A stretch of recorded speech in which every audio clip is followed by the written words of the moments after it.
Thank you guys for joining us on another episode of the Fair One podcast. We're going live.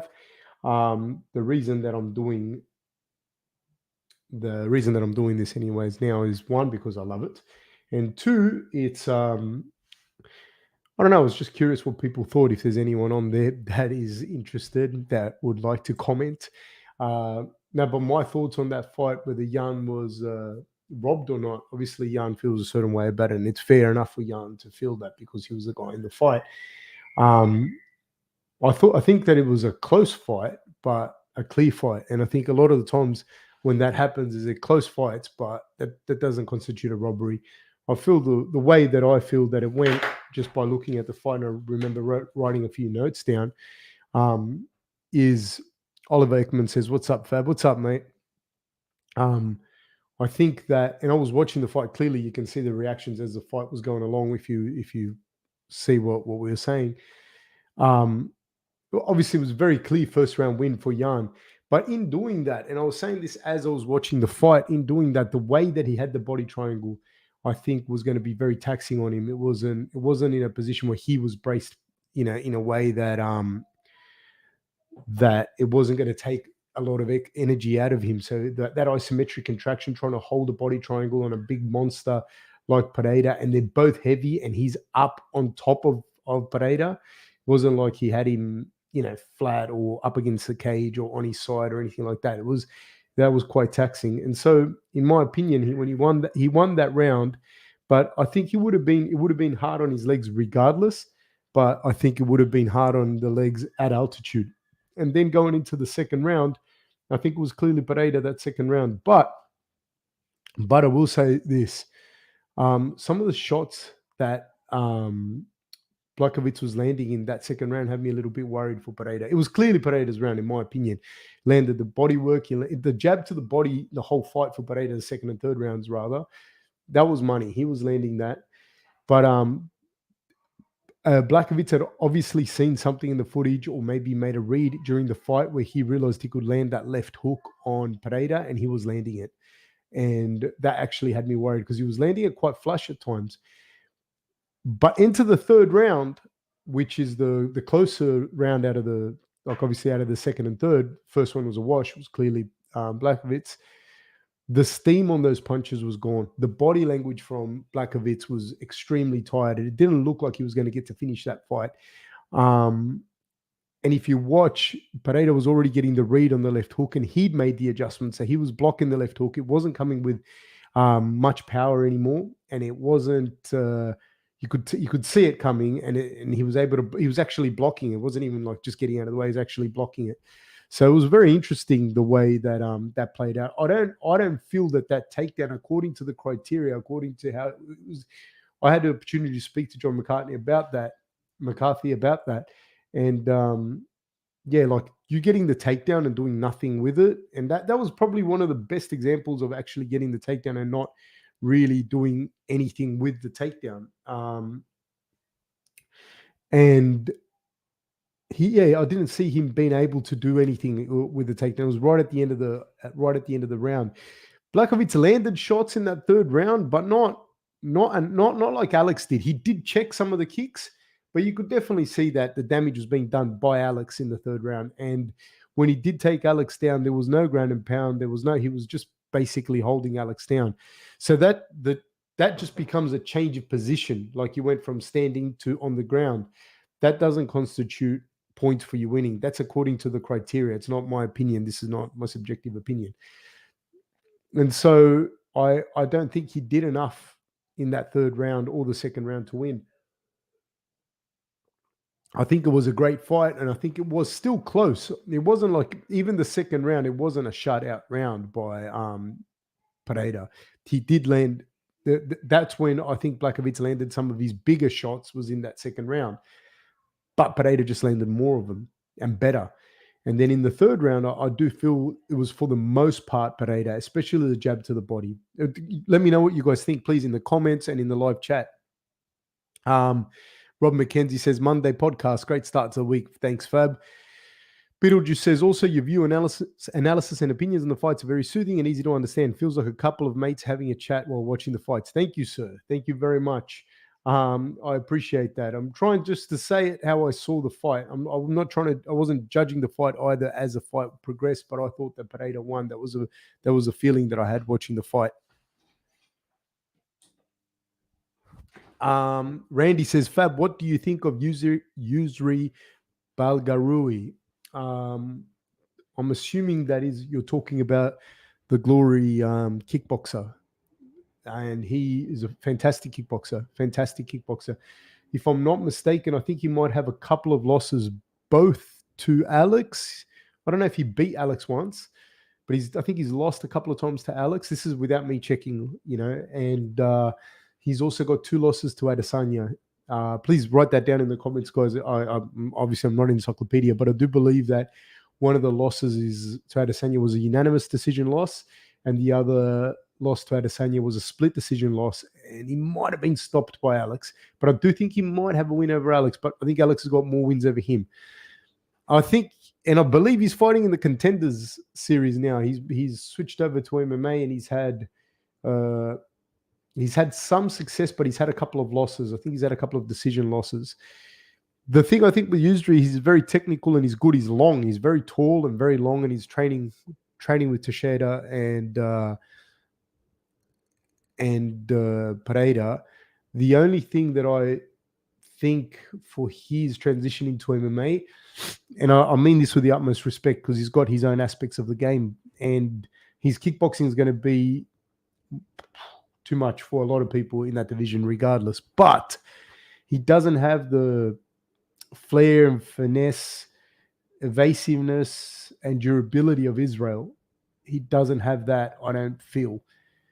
And he doesn't have the dynamite power that Alex has, like that raw hit you once, kill you power. Having said that, I don't think that means that he can't be successful in MMA, because like I said, I think he'll be, and depending where he fights, I think at middleweight he's going to be a big headache for a lot of people, because it's hard to deal with that range with someone that understands how to use range. That's the thing both Israel and Alex understand really well, is their range. And I think that Yusri will be able to use his range as well. Is it as good? Is it as good as Israel and thing? Well, man, he still only lost a split decision loss to Israel, which is pretty much up there with one of the best to ever do it. I think it'll be enough to give a lot of middleweights headaches. The top of the division is different story, different animals, but hey, it is what it is. Yeah, so that was my Silky Dimmy says, I thought Fab had retired.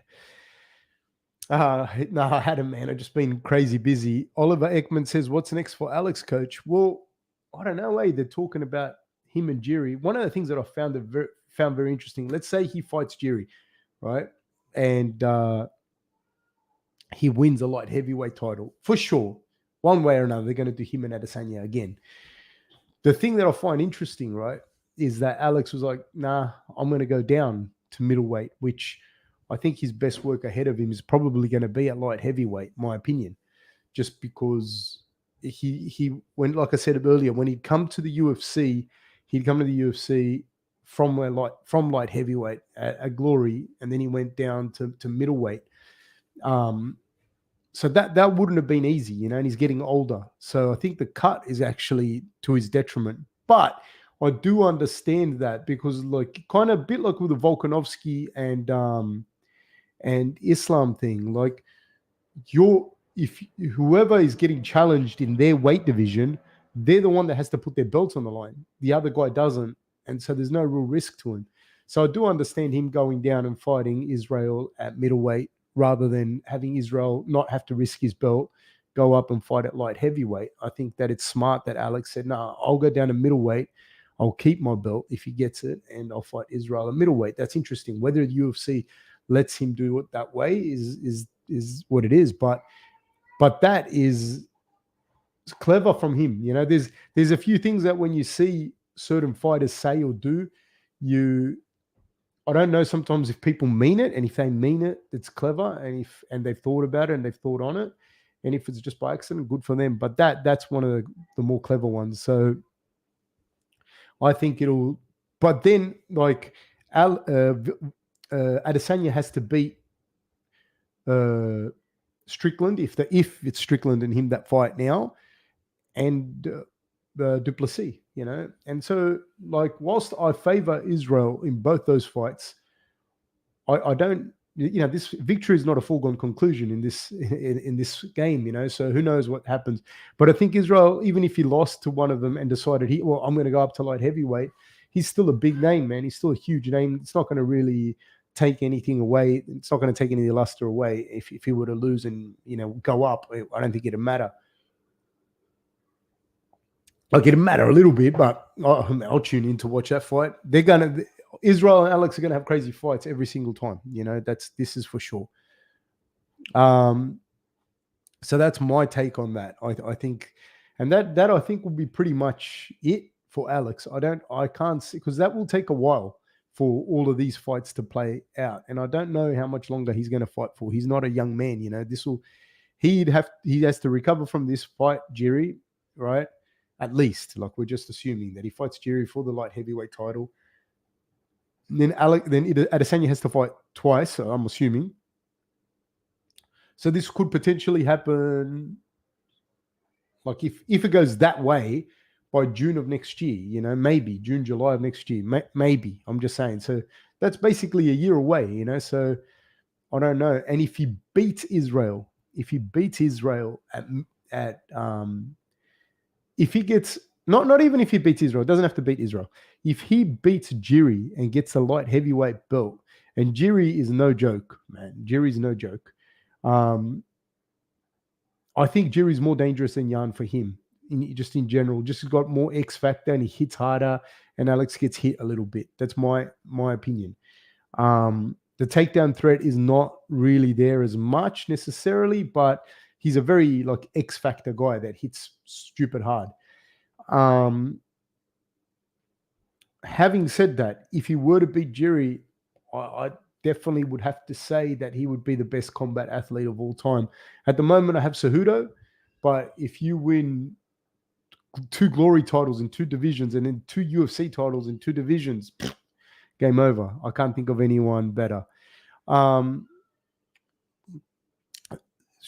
just seeing if anyone else has any questions. Randy says, thanks for your thoughts, Fab. What about Izzy versus Alex 3? Izzy versus Alex 3, I mean, it's a coin toss between them, and I think it depends on what weight division they fight at. I think if they were to stay at light heavyweight and Alex has time to grow and feel better in that division, I think he's going to be a very, very hard fight. I think he's going to be significantly bigger than Israel in a comfortable way in that fight. I think a middleweight, the weight cut is hard for him. I think the weight cut is pretty hard for him. But if he has to do it just the once, it might not be as bad. Oliver Ekman says, did that guy get signed to UFC? If you're talking about Yusri, Yusri is fighting in the contenders, I think, in like a month or so, something like that. Yeah. Dante says, Pereira looked slow, bro. Plus, I backed Jan. He's gonna look slow, dude, because they're fighting at altitude. And I think he's smart the way that he did stuff, because in the second round, he didn't just unload on Jan when Jan was up against the cage, He didn't hit him at full pelt. So you're right, he did look slow, but he had to pull back on those shots. Fighting at altitude is no joke. And in the fight before that, 3 months before, when he put Israel against the cage like that, and he became overzealous, and Israel hit him with that overhand right, and where he could have probably held back a little bit and let the fight come to him, he paid a big price for it. So I think he did a great job. SG says, the Weasel did an excellent breakdown of the fight, factoring in the damage of the shots. He had Alex winning. I haven't seen the breakdown, but thank you for sharing that, SG. And please, guys, watch the Weasel if you get a chance to. I don't get a chance to watch a lot of stuff, but he's pretty good, man, that guy. I think that also when you watch the fight, there were moments, of course, in the first round where you think Jan's going to win this. He had the chokes under the chin and that, and Alex did a great job of fighting the hands, fighting the wrist, getting wrist control, fighting the hands. He's also trying to elevate his head, which is a big thing when you're up against a cage like that and people have your back. He's elevating your head, or getting your head higher than theirs. It's about elevation at that point. But then in the second round, when the shots start landing, the fight, the way that the rhyme and rhythm of the fight started looking like Pereira was going to finish a fight, in my opinion. There were moments there where I thought, okay, this guy's going to finish a fight. Then in the third round, whilst Jan still landed shots, they weren't coming with the same power anymore. And I honestly thought Alex was going to get it done. Very interesting, though, when like you take into account the altitude, it's big time. Shrimp Pay says, man, I wanted Alex to win, but not like this. I thought it was a good win, to be honest with you, against a really tough guy. And Jan is no joke. And I think the way that Alex won, I'm an Alex fan, 100% through and through, big time fan. Of course, I would have liked for Alex to go out there and hit him with a switch knee, and that would have been that. I love Jan too, though. I like Jan too. So I got to at least see Jan go out in a good way in that fight. But I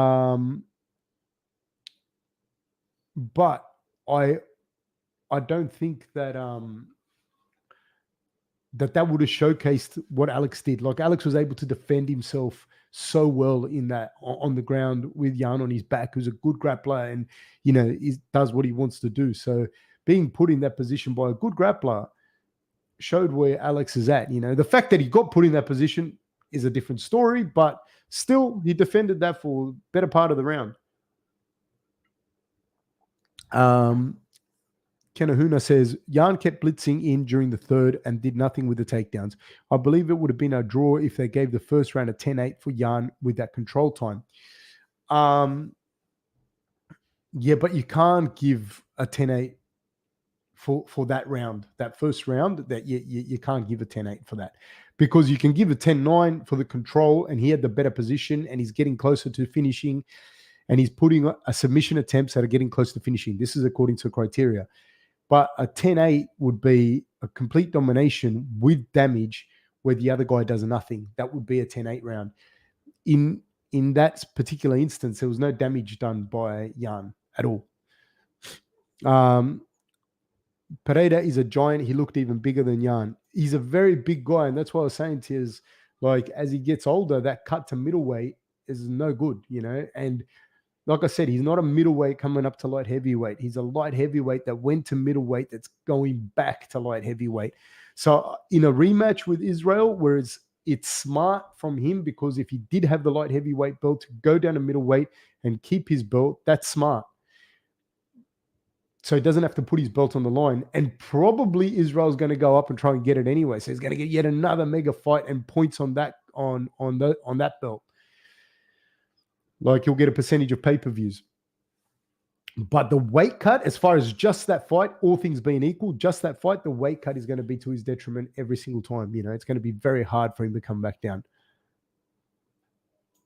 So we spoke on it a little bit earlier. Dante Mackey just is asking about Israel and Alex. Dante says, Alex looked very rigid, just saying he's a very kind of mechanical, like kind of wooden fighter to begin with, though. SG says, Pereira technically did not even have to move over to UFC. He had a monumental career in kickboxing. He absolutely did. But him having done what he's done in the UFC now just put his name over. You know what I mean? Like, put his name over. And financially, I'm sure that it's only to his benefit. Ahmed Taimur says, glad to see you guys are back. Loved watching you during COVID. What are your thoughts on Costa versus Chimaev? Ahmed, how are you, my friend? I don't know enough about either one of these guys, funnily enough, in as far as this. I don't know what they'll look like at middleweight. It sounds funny to say this, and I'll explain why. Because Costa, I haven't seen him fight properly at middleweight for a long time. I've seen him be devastating at middleweight, but his last fight that he fought at middleweight properly from memory, was Adesanya, in which he lost, and there's no shame to that. Adesanya is a monster. And the way they match up is difficult for him. It's not a good fight. Adesanya is going to win that fight, I think, 10 out of 10 times. And then when I saw him fight Vettori, I don't know what had happened with his weight or whatever it was that happened, but he really did look bad against Vettori in that fight. Then I saw him fight Rockhold, and against Rockhold, it was at altitude at Salt Lake City, and he did get the win, but it was at Salt Lake City and at altitude. It was just like might have been about a year ago. And so I haven't seen him fight properly to do him justice in a long time for me to be able to go, this is how I see this fight going. And Hamza, I haven't seen him fight now as a middleweight. I do think that Hamza's fluidity on his feet, even though he's not a great striker, but he can move in and out and drop his level and shoot. That's why when I say on his feet, I don't just mean striking. I mean his ability to go from striking to shoot and cover distance is probably a bit much, I think, for Costa to handle. I don't think that Costa can keep Hamza off him for 3-5 minutes, for 3 5s or 5 5s or whatever it is. I don't think he can. And I think that if it's early and Costa can land strikes, that's going to be his best bet. But I think eventually Hamza's going to find him. He's going to take him down. And I think every scramble that there is, Hamza's going to get the better position. I think that when you watch that Gilbert fight, people forget that Gilbert's a world champion in jiu-jitsu, and he's one of the very few people that's going to be comfortable on his back like that. And that would have created problems for Hamza. Like, not problems, but just little riddles here and there in the fight. And I don't think too many people offer him that. So I think there'll be a back and forwards with Costa getting up. He'll be able to find his feet. He'll be able to get back up a few times. But I don't see Costa having the same level of questions that Hamza can ask in the grappling. And we have to see if Costa can answer them more, which I don't believe he can. I don't think Costa has the same level of questions for Hamza standing up. I don't think that's the discrepancy is that big between them in the stand-up. Whereas I do believe in the grappling, there's a larger discrepancy. For example, Israel and Hamza is a different story. Israel standing up on his feet has a lot of more questions than Hamza can answer, in my opinion. And vice versa on the ground. But that's a more interesting thing. I don't think that Costa has those same questions. So I'd lean towards Hamza.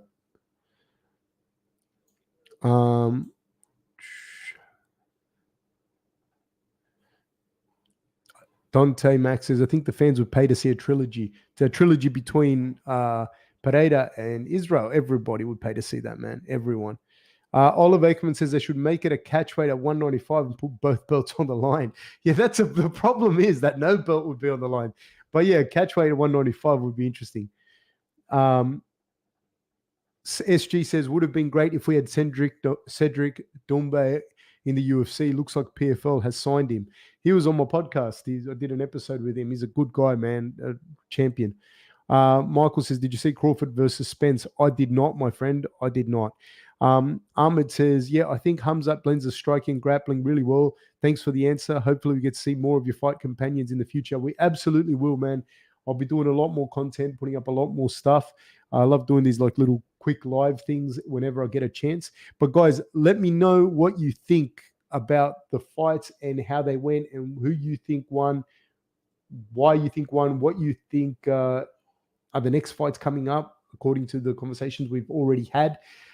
Please, guys, if you haven't already, like and subscribe. I really appreciate it. Before I go, Vabu made it says, how much of a challenge do you think Gaethje is for Islam? I think people don't understand, like, because say, for example, when they watch the Khabib fight versus Gaethje, Khabib's that good and he got it done and he got it done quick, but he had to wade through some fucking shots, dude, that if they fought again, people don't understand. You get hit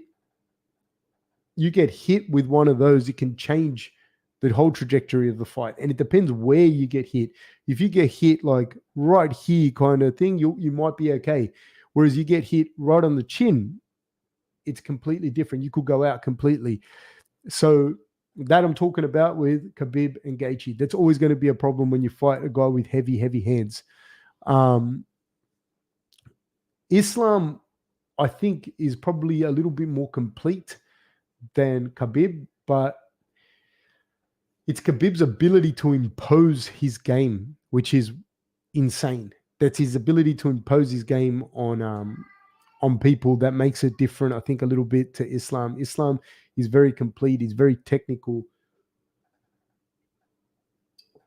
He can strike, he can grapple, he can do it all. And he does it with a little bit more fluidity, I think, than Khabib. But it's a different kind of animal. So I do think that Gaethje is a big problem for Islam. But I think that Gaethje has a problem if he gets put on his back. I think Gaethje's jiu-jitsu is kind of like, when I say this with the utmost respect, and I say this, not his grappling per se. His grappling would be like a black belt. You know, if you grappled him, you'd be grappling. He could grapple a black belt. But if you put him on his back, his jiu-jitsu is probably like a blue belt. In that very, very specific position, him being on his back, I'd say he's like a blue belt in jiu-jitsu. I don't think he'd disagree with me. I don't think it's easy to put him on his back. I think that if you put him on his back, he's an all-American collegiate wrestler.